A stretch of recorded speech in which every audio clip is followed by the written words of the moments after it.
Andiamo a parlare del teatro di Portogruaro, perché la volontà di dare a Portogruaro un teatro comunale risponde a una lunga attesa e alle molte aspettative. Basti pensare che il primo documento che fa riferimento a spettacoli teatrali a Portogruaro è datato 23 febbraio 1622.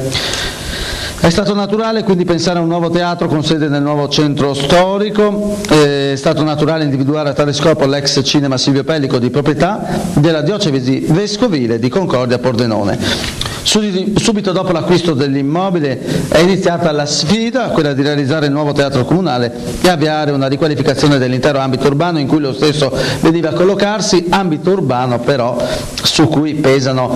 ancora delle situazioni poco chiare, lo abbiamo testimoniato anche noi nei nostri telegiornali.